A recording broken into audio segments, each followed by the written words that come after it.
Israeli Prime Minister Benjamin Netanyahu is set to address the United Nations General Assembly later today, amid intensifying international pressure over the war in Gaza. His speech comes just a day after Palestinian Authority President Mahmud Abbas accused Israel of committing war crimes and urged a new political direction for Gaza's future. On Thursday, Abbas spoke to the UN via video link after the Trump administration revoked his visa to enter the United States. His remarks reflected both defiance and a willingness to outline a post-war path for Gaza.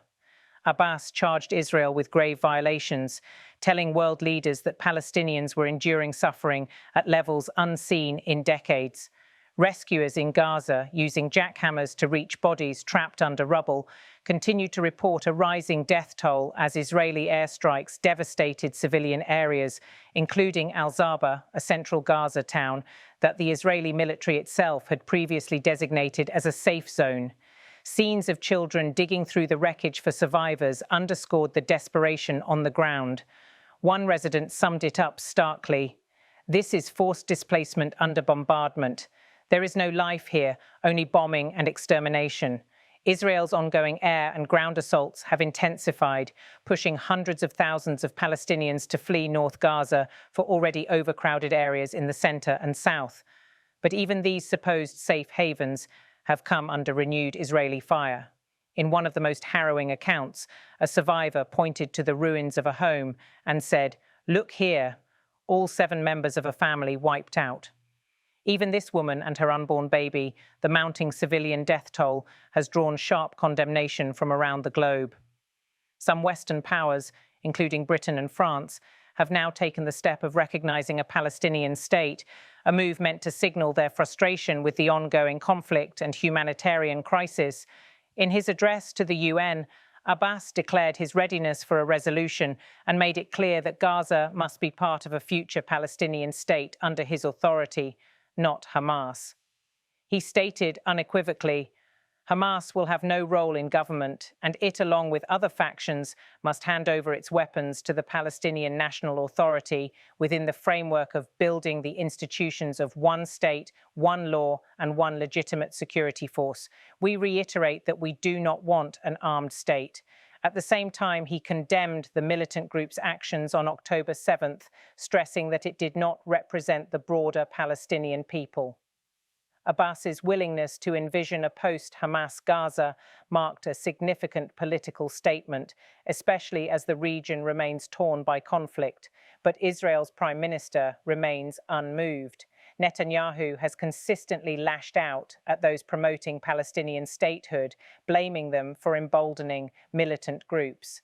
"I condemn those who, instead of denouncing the murderers, rapists, and child burners, want to give them a state in the heart of the land of Israel. This will not happen," he said. Despite growing diplomatic pressure and calls for restraint, Israel has not signaled any intention of halting its offensive. For Gazans, life continues under the constant hum of drones and the fear that the next strike could fall at any moment. However, Hamas has already rejected Abbas's call, arguing that excluding the group would go against the will of the Palestinian people. As Abbas spoke, Netanyahu prepared for his own high-stakes appearance at the UN. Before leaving for New York, the Israeli Prime Minister faced protests at Ben Gurion Airport, where hundreds of Israelis gathered to demand a deal for the return of hostages held in Gaza. The protests reflect growing discontent at home as the conflict drags on. Netanyahu has vowed to use his speech at the General Assembly to denounce Western countries that have recognized a Palestinian state. Israeli media report that he considers such recognition a reward for Hamas, despite the group's opposition to a two-state solution. The matter of Palestinian statehood will also feature in Netanyahu's upcoming bilateral meetings on the sidelines of the UN session, notably his planned meeting with former US President Trump on Monday. In a surprising development, Trump pledged that he would not allow Israel to annex the occupied West Bank, a stance that could have significant implications for Netanyahu's coalition, many members of which have promised to pursue annexation this year. Analysts believe Trump's statement could destabilize Netanyahu's right-wing coalition, which views annexation as a critical national goal. Still, as they argue that Israel can continue to establish facts on the ground, building settlements and extending control over the West Bank without facing serious consequences. The speeches by Abbas and Netanyahu at the UN highlight the enduring rift between two deeply opposed visions for the region's future. Abbas, seeking international backing for a Palestinian state without Hamas, struck a tone of defiance and cautious pragmatism.